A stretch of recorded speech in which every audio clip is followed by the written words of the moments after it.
When I was 72 years old, the Galactic Council finally released my name, not to honor me, to blame me. For 47 years, every official record called me reckless. Some called me a liar. Others claimed I had nearly doomed every civilization in the galaxy. None of them accused me of discovering the impossible, because that part was true. My name is Commander Elias Rowan, and this is the mission they buried. It began as the final voyage of my career. I had already decided to retire. My wife had been gone for 6 years. My daughter kept asking when I was coming home for good. I promised her this would be my last expedition. I truly believed it. Our assignment sounded painfully ordinary. A dead region beyond the Perseus Drift was producing unusual gravitational echoes. We were ordered to map the area, confirm there was no navigational hazard, and return. 3 days into the survey, my navigator quietly removed her headset. That alone caught my attention. She never removed her headset during active scans. "Commander, I think space just moved." I almost smiled. Space doesn't move, ships move, stars move, people make mistakes, but space itself never moves. I walked to her station. At first I saw nothing. Then the stars began disappearing. Not because something blocked them, because an object darker than the darkness behind them was silently crossing our path. The computer struggled for almost 12 seconds before outlining its shape. The bridge fell silent. It wasn't an asteroid, it wasn't a moon. It was a ship so enormous that our cruiser could have disappeared inside one of its engine ports. Yet the engines were cold. No power signature, no communication, no weapons. It looked less like a machine, and more like a mountain carved from night itself. My science officer whispered, "I've never seen an alloy absorb light like that." Neither had I. We initiated a standard archaeological scan. The computer froze, restarted, then displayed a result. I checked 3 separate times because I thought it had failed. Estimated age, 12,183 years. No civilization on record had ever reached that age. The oldest verified ruins were thousands of years younger. The engineer forced a laugh. "Our sensors have finally gone insane." I wanted to believe him. Then the second result appeared. Biological signatures detected. 1. No one laughed again. A living being couldn't survive 12,000 years. Not asleep. Not frozen. Not alive. Before I could order a second scan, every monitor aboard our ship turned. Black, not flickering, not malfunctioning. Black. Then a face appeared. High Chancellor Cashin, the oldest serving leader in the Galactic Council. I had met him only once. Back then he spoke with confidence. Today, he looked like a man who had just seen a ghost. He didn't ask where we were. He didn't ask what we had found. Instead, he asked something that made no sense. "Commander, has anyone gone aboard?" I answered honestly. "No." He closed his eyes in visible relief. Then he leaned toward the camera. "Listen carefully. What you're looking at is not abandoned. It's waiting." The transmission suddenly cut off, not because of interference, because someone else ended it. Every alarm on our bridge activated at once. My navigator pointed through the main viewport. The side of the ancient ship was changing. Its smooth black hull folded outward in complete silence. No explosions, no flashing lights, just one impossible doorway, opening slowly, as if the ship had recognized someone it had been expecting. I had no idea then that it wasn't waiting for humanity. It was waiting for me. I have replayed that moment thousands of times. Even now, I sometimes wake before dawn convinced I made the wrong decision. Because once I crossed that doorway, there was no returning to the life I had before. The Council continued transmitting emergency orders. Every frequency repeated the same message. "Do not board. Withdraw immediately." What struck me wasn't the warning, it was the fear. Governments issue commands every day. But fear has a different sound. The Chancellor wasn't trying to protect us. He was trying to protect something from us. I looked around my bridge. Every member of my crew was waiting for my decision. My navigator finally broke the silence. If we leave now, you'll spend the rest of our lives wondering. She was right. An explorer only gets one impossible discovery. I wasn't going to fly away from mine. I selected 3 volunteers. Maya Chen, my science officer, Lucas Hale, my chief engineer, and Daniel Ortiz, the youngest pilot in the fleet. None of them hesitated. None of them knew we were about to step into history. The shuttle crossed the narrow gap in complete silence. The closer we came, the larger the ship became. It no longer looked like something built. It looked grown. Its surface wasn't smooth metal. Countless tiny patterns flowed beneath it like ripples beneath frozen water. Lucas stared through the cockpit window. I've worked with starship alloys for 30 years. I don't recognize a single material. Then every instrument aboard the shuttle shut off. Not failed, stopped. The engines continued running. Life support remained active, but every sensor, every camera, every navigation system went dark. Only one display remained alive. A single line of white text appeared, identity confirmed. No name, no explanation, just those 2 words. Maya looked at me. Commander, it isn't identifying the shuttle. It's identifying. She never finished the sentence. The shuttle landed without any of us touching the controls. Something inside the ancient vessel had taken command. The hatch opened by itself. I expected cold air. Instead, I felt a warm breeze carrying the scent of cedar trees after rain. For one impossible heartbeat, I wasn't standing inside an alien ship. I was standing in my grandfather's garden on Earth. I hadn't thought about that place in 40 years. Lucas quietly whispered, "Does it smell familiar to anyone else?" I turned toward him. "What do you smell?" he answered without looking away from the doorway. "The ocean," Maya frowned. "I smell fresh bread." Daniel slowly removed his helmet. "I smell my mother's house." None of us smelled the same thing. The ship wasn't filling the corridor with a scent. It was awakening a memory. That was the moment I realized. This vessel wasn't scanning our bodies. It was reading our minds. A quiet pulse echoed through the corridor, once, then again. It sounded almost like a heartbeat. The walls began glowing, not all at once, but one step ahead of me. Only me. Lucas deliberately walked in front. The lights ignored him. I took another step. The corridor awakened. Daniel looked at me, his voice barely above a whisper. "Commander, I don't think we're exploring this ship anymore." I looked ahead. The darkness was already retreating before my footsteps. He was right. The ship wasn't showing us where to go. It had already decided where I belonged. Then the corridor ended. A pair of immense black doors silently unfolded. Beyond them, someone was waiting. Not standing, not sleeping, watching, and before I saw his face, he spoke my name. "You've taken much longer than I hoped, Elias." For the first time in 36 years of exploration, I almost turned around. For years I told myself I should have run. The doors were still open. My crew was behind me. The shuttle was less than 200 meters away. If I had turned around then, everything that followed would have remained buried forever.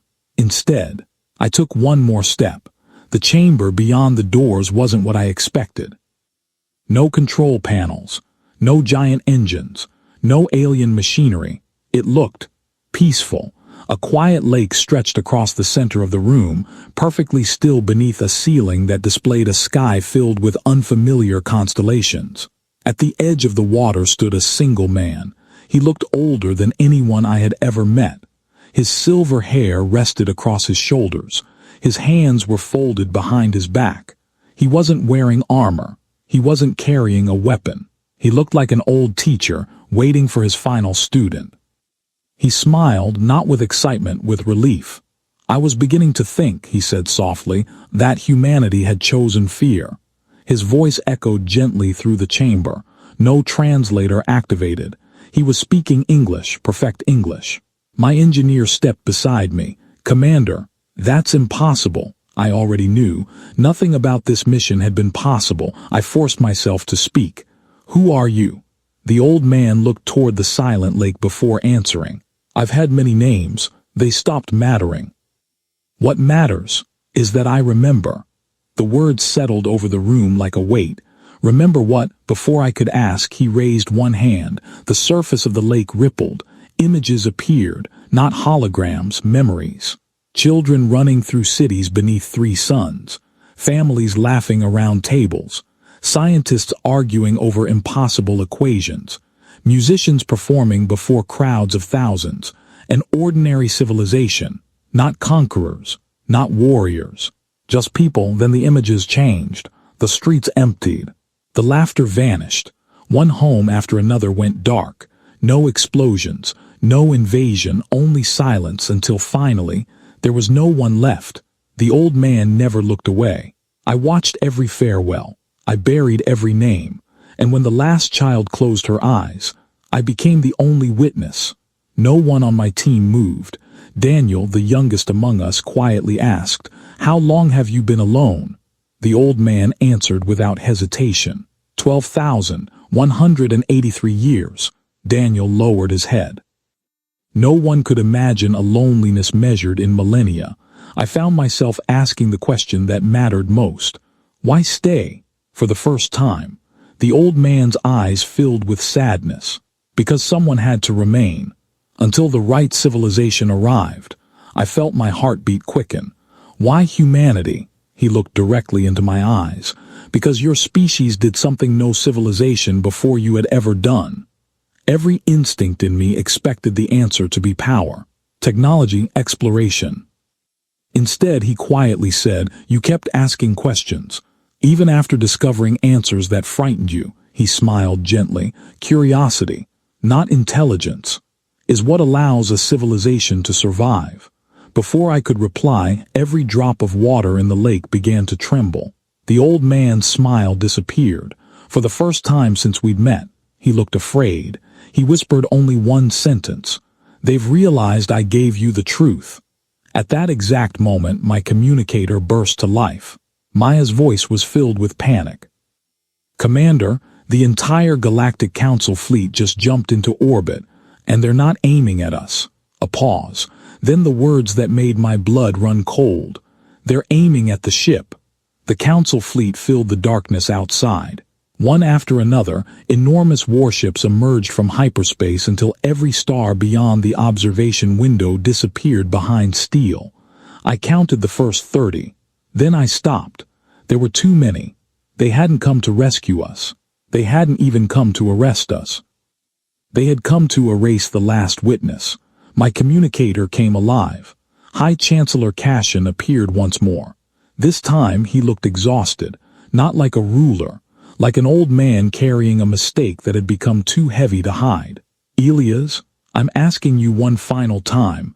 Leave the vessel." I looked toward the old man standing beside the lake. He simply watched the stars, calm, peaceful, as though he had expected this day for thousands of years. I asked the Chancellor the question that had haunted me since the mission began. If this man is dangerous, why did you wait 12,000 years to destroy him? The Chancellor closed his eyes. When he answered, his voice broke. "Because he isn't dangerous. The truth is, the transmission ended.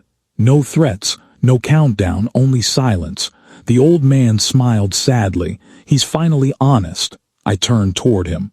"Who are you?" He looked at his reflection in the lake. "I was never your destination. I was your examination." I frowned. "I don't understand." He slowly reached into the water. The perfectly still surface rippled outward. Then I saw it.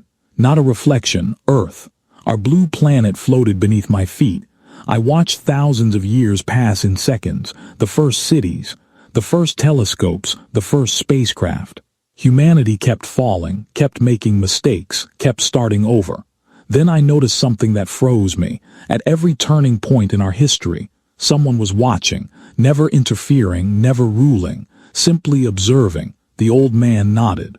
My people believed that wisdom cannot be given. It must be chosen. So we searched for a civilization that would continue asking questions, even when the answers frightened them. I whispered, "That's why the ship knew my name." He smiled. "No, it knew your choice." My heart skipped. "What choice?" "The choice you made before stepping aboard." I stared at him in confusion. He continued quietly. The council ordered you to leave. You chose curiosity over fear. For the first time in 12,000 years. The ship opened. Everything suddenly made sense. It wasn't waiting for Elias Rowan. It wasn't waiting for humanity. It was waiting for someone willing to seek the truth despite the cost. The Guardian stepped toward me and placed a small crystal in my hands. Inside it, entire galaxies shimmered like living memories. Our cities, our discoveries, our failures, our hopes, everything we ever were. Now, they belong to those who still have a future. At that exact moment, warning sirens echoed across the chamber. The council had begun firing, not at us, at the ship itself. The old man didn't move. Instead, he gently closed my fingers around the crystal. I have one final request. I struggled to speak. What is it? He looked directly into my eyes. When they tell history, don't tell them we were the greatest civilization. A faint smile crossed his face. Tell them. We simply refused to let hope die with us. The chamber began dissolving into light. The lake, the sky, the silver trees, everything slowly became countless streams of brilliant stars flowing into the crystal in my hands. The ship wasn't being destroyed. It was fulfilling its purpose. It had never been built as a warship. It had been built as the last library of an entire civilization. The old man was never its captain. He was its final librarian. His body slowly faded into light. There was no fear in his face, only peace. His final words were almost too quiet to hear. Every civilization leaves something behind. He smiled. Make sure humanity leaves kindness. Then he was gone. The ancient ship vanished with him, disappearing into the darkness between galaxies before the Council's weapons could reach it. 47 years have passed. The Council eventually admitted that no records had ever been erased to hide a weapon. They had been erased because one question frightened them more than any enemy. What if the greatest civilization in history wasn't remembered for its power, but for its wisdom? I retired soon after. The crystal has never spoken again. It sits beside my window every night. Sometimes I look at the stars and wonder whether another old explorer in another distant galaxy is making the same choice I made. Not the choice to board an ancient ship, the choice to seek the truth. Even when the truth changes everything, subscribe.